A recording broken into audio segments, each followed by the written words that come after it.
salah satu risikonya ya, karena dengan adanya ChatGPT mungkin seseorang atau mahasiswa seperti kita biasanya kan karena dengan adanya kemudahan, jadi terlalu bergantung dengan kemudahan tersebut. Jadi terlalu bermalas-malasan belajar itu. Mungkin dari, mesin ya, Mas. Oh, mesin, boleh tuh mesin. Gimana tuh? Di perusahaan misalnya gitu, dia membantu, tenaga kerja manusia dengan menggunakan mesin itu, manusia tidak susah payah untuk mengeluarkan tenaga gitu. Iya, mungkin Kayak ibaratnya kita pas waktu kecil ya, ya, kita nggak pernah mikir kan kalau misalkan robot tuh bakalan sepinter dan secanggih kayak sekarang. ya benar. Betul sekali itu. Waktu kecil kan kita mikirnya kayak, apa sih robot tuh kan teman mainan doang. Nah, ya.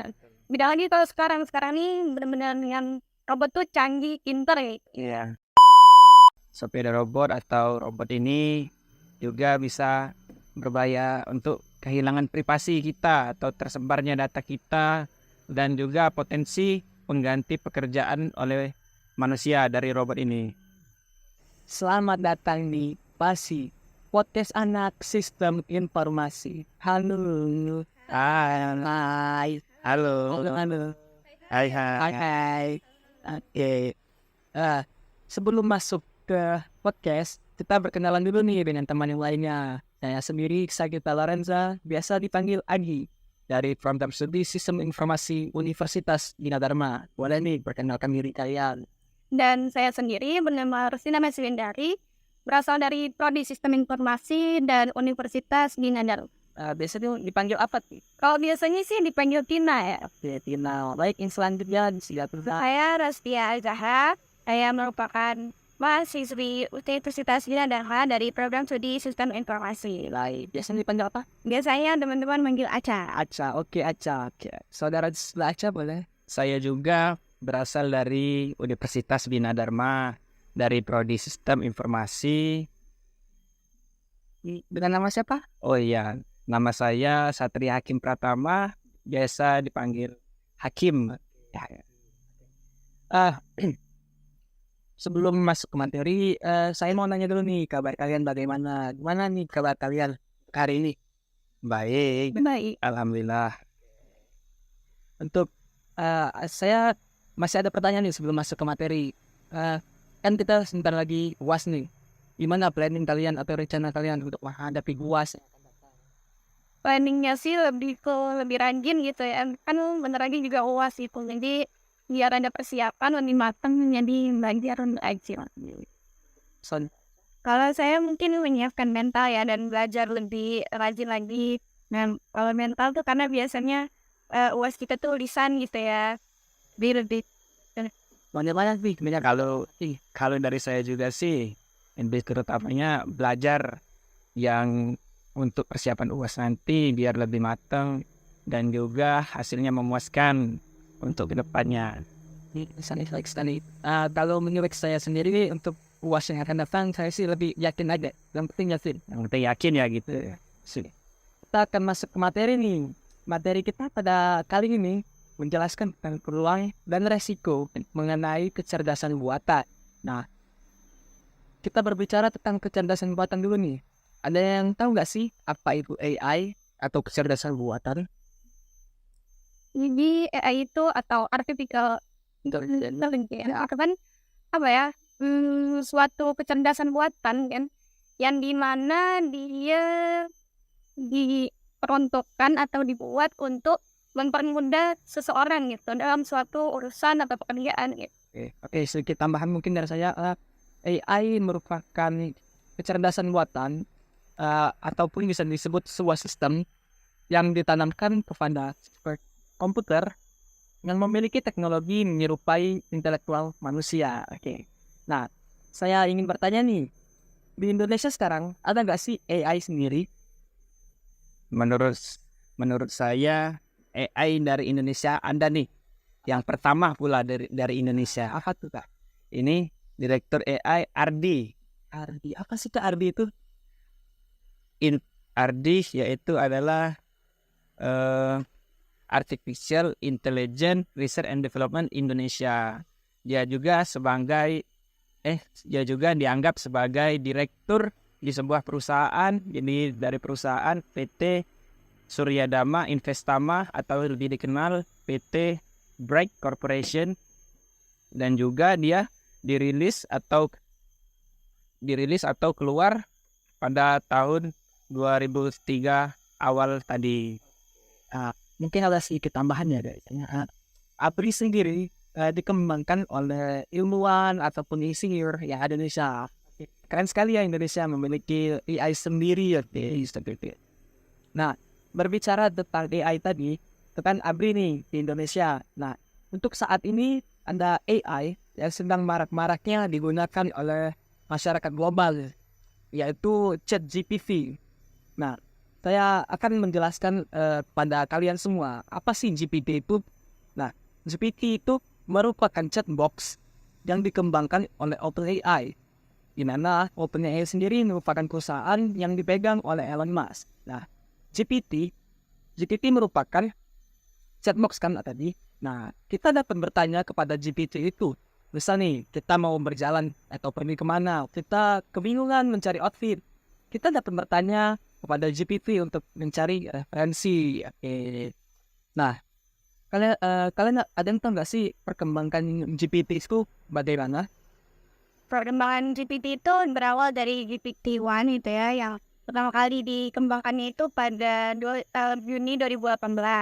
Kemudian dikembangkan lagi itu GPT-2 pada tahun 2019.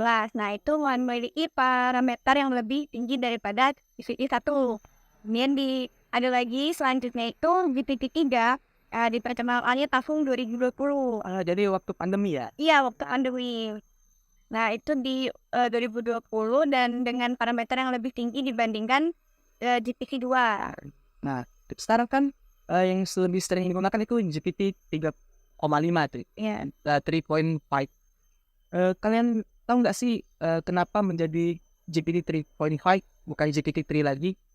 Ya, GPT 3.5 secara resmi yang rilis pada tahun 2002 lalu, ya juga mendapat penyesuaian dan peningkatan yang signifikan dari tahun-tahun sebelumnya. Berarti GPT 3.5 ini lebih diperluas lagi, lebih dikembangkan lagi, lebih dalam, jadi lebih canggih atau lebih ini masih lebih peningkatannya lebih akurat.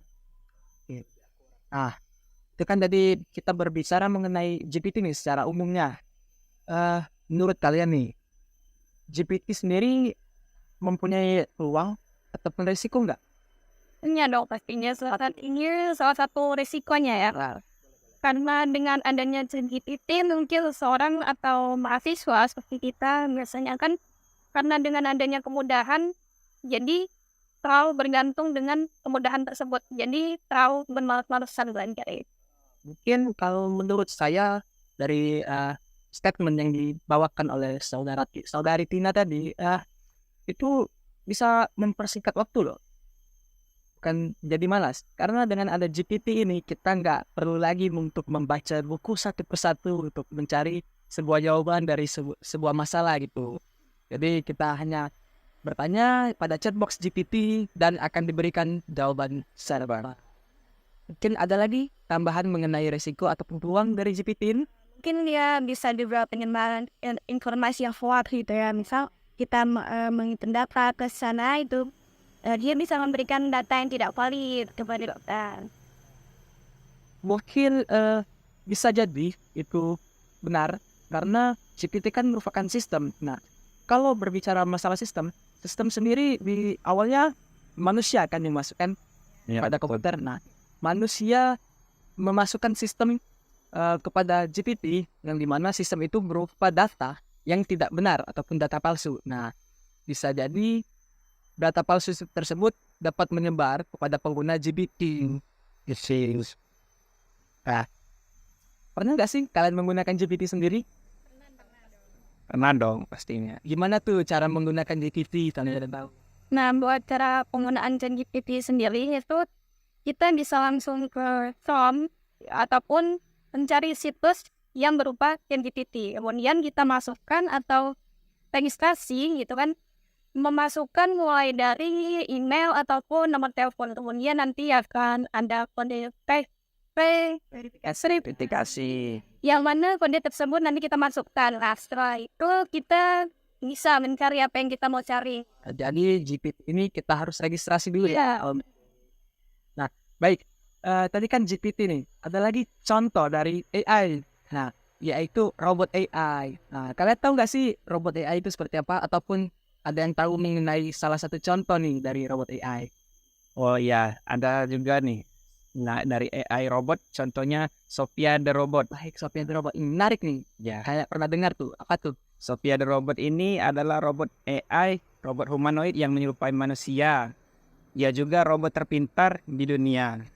Nah, Sophia the Robot ini diaktifkan pada hari kasih sayang 14 Februari 2016 lalu. Hari kasih sayang. Ya, betul sekali. Kalau nggak salah, Sophia the Robot ini merupakan robot pertama yang memiliki keluarga negaraan, benar nggak? Ya, betul sekali. Keluarga negaraan mana nih? di Arab Saudi. Arab Saudi. Dia robot yang pertama memiliki warga kenegaraan. Pertama di dunia. Kalau boleh tahu nih, Sophia the Robot itu dikembangkan oleh siapa dan di mana nih? Sophia the Robot ini dikembangkan di Hong Kong dengan nama Answer Hanson Robotics. Dan si robotik. di Hong Kong ya. Mengapa Sophia the Robot ini diciptakan? Ini buat Sophia the Robot ini diciptakan karena untuk membantu seseorang ataupun banyak orang, baik itu orang tua yang di panti jompo ataupun di acara-acara besar. Dan selain itu juga untuk berinteraksi dengan baik. Jadi berinteraksi nih. Nah, berbicara tentang interaksi nih, robot kan tidak memiliki kecerdasan emosional nih dalam berinteraksi dengan manusia. Menurut kalian nih, kalau ada beberapa pendapat, kenapa untuk sekarang robot tidak memiliki kecerdasan emosional? Menurut saya sekarang sih tidak, karena untuk sekarang ini tidak ada robot yang memiliki emosional. Tapi Belum ada teknologinya. ya belum ada teknologinya. Tapi untuk beberapa tahun ke depan, misalnya 10 tahun ke depan atau 50 tahun ke depan, kita kan tidak tahu apa yang akan terjadi dengan Sophia the Robot ini. Kayak ibaratnya kita pas waktu kecil ya. Kita nggak pernah mikir kan kalau misalkan robot tuh bakalan pinter dan sekian kayak sekarang. Ya benar. Betul sekali. Waktu kecil kan kita mikirnya kayak apa sih robot tuh kan teman mainan doang. Nah, ya. Beda lagi kalau sekarang nih benar-benar yang robot tuh canggih, pinter ya. Iya. Sekali. Nah, tadi kan berbicara dengan emosional ataupun interaksi nih. Nah, bagaimana interaksi robot? Sophia the Robot ini cara berinteraksinya gimana tuh? Nah, kalau cara interaksinya tuh dia tuh pernah tuh ditanamkan kamera dulu, sensor untuk di matanya, serta ada mikrofon juga. Nah, itu sehingga Sophia the Robot itu bisa mengenali wajah manusia, bisa berinteraksi dan memahami percakapan manusia. Baik. Sudah. Pernah nggak sih Sophia the Robot ini datang ke Indonesia? Menurut saya nih ya, robot Sophia the Robot ini pernah datang ke Indonesia yang tepatnya menghadiri acara, yaitu CSIS Global Dialog Jakarta yang diselenggarakan di Hotel Borobudur di Jakarta pada tahun 2019 lalu. Kenapa nih robot Sophia bisa datang ke Indonesia? Nah, sebab dia datang ke Indonesia itu kan banyak nih wartawan atau menteri nih yang penasaran sama dia ini, yang ingin berinteraksi dengan dia. Nah, contohnya saja dari Menteri Komunikasi dan Informatika, dia ini berinteraksi ya, menilai bahwa kecanggihan robot tidak akan menggantikan kecerdasan manusia. Tapi kan menteri itu berbicara bahwa kecerdasan robot tidak akan menggantikan manusia. Ya. Nah, saya juga pernah membaca artikel yang dimana kalau nggak salah isu artikel tersebut di dalam acara CNBC di Amerika, seorang wartawan pernah menanyakan kepada Sophia the Robot mengenai keresahan seorang wartawan tersebut terhadap Sophia the Robot. Nah, Sophia the Robot ini dengan pintarnya menjawab bahwasanya dia tidak memiliki emosi yang dimana dia tidak akan dapat menggantikan posisi manusia. Ya, seperti itu. Ya. Oke, tadi kan Sophia the Robot nih. Ada lagi tidak sih contoh robot yang menggunakan AI kalau boleh tahu? Mungkin dari mesin ya, mesin Oh, mesin boleh ke mesin. Mana tuh? Di perusahaan misalnya gitu, dia membantu tenaga kerja manusia dengan menggunakan mesin itu, manusia tidak susah payah untuk mengeluarkan tenaga gitu. Oke, mungkin ada sedikit tambahan nih dari saya. Kalian pernah nggak sih masuk ke jalan tol gitu? Pernah sih. Masuk jalan tol menggunakan e-money kan? Ya betul. Untuk menggunakan e-money kita terdapat mesin di situ. Mesin di situ kita scan. Nah, itu menggunakan AI juga loh kalau kalian tahu. Waduh, Ya, AI juga berarti ini serba AI ya. nah kalau kita sudah scan menggunakan e-money, dia akan membuka gerbang. Nah, itu kan berbicara tentang contoh-contohnya tadi. Gimana sih resiko atau peluang yang terdapat pada robot AI itu sendiri? Kalau buat resiko mungkin karena dengan adanya seperti ChatGPT tadi, Ya, karena dengan adanya kemudahan mungkin peluang kerja semua manusia akan berkurang, dan dengan adanya kemudahan tersebut mungkin juga akan lebih baik cara bekerjanya dengan waktunya lebih efisien. mungkin itu bisa menjadi sebaliknya sih kalau menurut saya. Eh, karena adanya robot dapat menggantikan seorang manusia yang dimana tadinya manusia dapat mengerjakan beberapa tugas dalam produktivitas sebuah produksi itu dapat digantikan oleh robot, Bang. Ini berbahaya sekali. Wah, Kalau menurut kalian nih, ada lagi nggak tambahan mengenai resiko atau peluang dari penggunaan robot AI? Robot itu juga bisa membantu dalam sektor pelayanan ya, misalnya pelayanan kesehatan ataupun lembaga pendidikan. Nah, dia bisa menjadi dokter atau menyampaikan informasi kepada pasien, menyampaikan kepada siswa-siswa gitu. Baik. Bagaimana dengan pendapat saudara Hakim nih kalau boleh tahu? pendapat saya juga sepeda robot atau robot ini juga bisa berbahaya untuk kehilangan privasi kita atau tersebarnya data kita dan juga potensi pengganti pekerjaan oleh manusia dari robot ini. Oke, kalau menurut saya sih robot ini di masa depan ya, saya membicarakan masa depan, bisa menjadi peluang, tapi bisa juga menjadi resiko yang lebih besar. Peluangnya seperti apa sih? Peluangnya sendiri yang dikatakan oleh saudari Dina tadi, yaitu mempermudah kita, mempercepat kinerja kita dan lebih efisien lagi. Nah, tapi untuk resikonya itu sangat besar loh. Semua manusia pada ujung-ujungnya akan memiliki ketergantungan terhadap robot, mana robot sendiri dapat menggantikan sebuah pekerjaan manusia. Apa-apa robot. Misalnya di film Pinipin, kalian pernah nonton nggak?